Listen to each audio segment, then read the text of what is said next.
Betapa indahnya perjamuan kudus, betapa indahnya saat kami menyambutmu, betapa indahnya kehadiranmu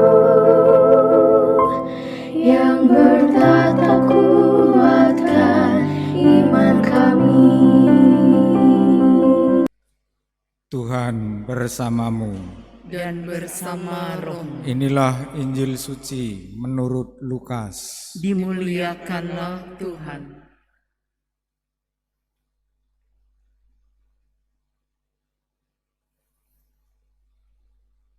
Ketika hampir genap waktunya diangkat ke surga, Yesus mengarahkan pandangannya untuk pergi ke Yerusalem.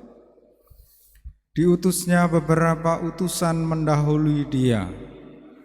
Mereka itu pergi lalu masuk sebuah desa orang Samaria untuk mempersiapkan segala sesuatu baginya.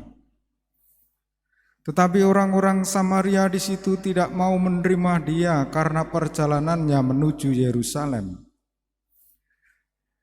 Ketika dua muridnya yaitu Yakobus dan Yohanes melihat hal itu, mereka berkata, "Tuhan, bolehkah kami menurunkan api dari langit untuk membinasakan mereka?"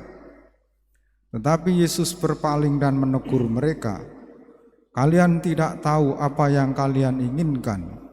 Anak manusia datang bukan untuk membinasakan orang, melainkan untuk menyelamatkannya." Lalu mereka pergi ke desa lain. Demikianlah sabda Tuhan. Terpujilah Kristus.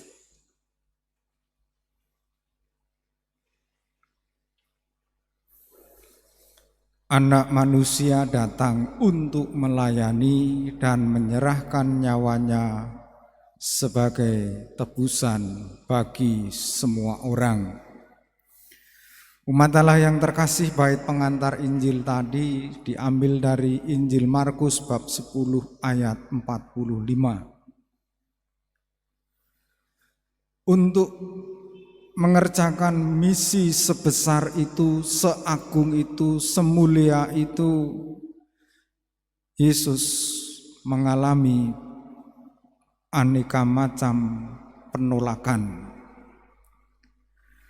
Dalam Injil yang kita dengar pada hari ini, episode penolakan Yesus di desa orang Samaria. Memang orang Yahudi dan orang Samaria itu tidak rukun atas nama agama. Tetapi pernah dalam episode Injil kita tahu ada orang Samaria yang sangat baik hati. Dan karena tidak rukun, ada kebencian dan kecurigaan atas nama agama, maka murid-murid Yesus ketika sampai di situ mereka ditolak karena perjalanannya menuju Yerusalem. Penolakan seperti itu membuat dua murid Yakobus dan Yohanes ingin membinasakan mereka atas nama agama. "Tuhan, bolehkah kami menurunkan api dari langit untuk membinasakan mereka?" Yesus melarang mereka. Yesus datang ke dunia tidak untuk membinasakan orang, melainkan menyelamatkannya.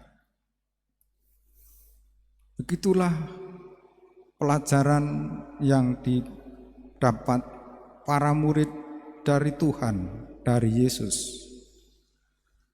Kebencian atas nama agama memang sangat kejam. Tetapi kita dipanggil untuk menyelamatkan semua orang, untuk mencintai siapa saja dalam kehidupan kita sehari-hari. Dalam bacaan pertama dalam kitab Nabi Zakaria pun Ketika umat Israel kembali pulih, ada kecenderungan untuk menutup diri, menjadi bangsa yang merasa terpilih, merasa terberkati. Nabi Zakaria mengingatkan akan ketertutupan diri bangsa Israel. Mari kita membuka seluas-luasnya terhadap bangsa-bangsa lain, karena rencana Allah untuk semua bangsa, untuk semua orang. Kita menghayati hidup kita seperti dalam bait pengantar Injil. Anak manusia datang untuk melayani dan menyerahkan nyawanya sebagai tebusan bagi semua orang. Ini harus menjadi misi gereja. Gereja datang untuk melayani dan menyerahkan dirinya, mengabdikan hidupnya sebagai tebusan bagi semua orang. Kita satukan doa-doa kita bersama persembahan di altar. Betapa indahnya kehadiran-Mu yang bertata kuat.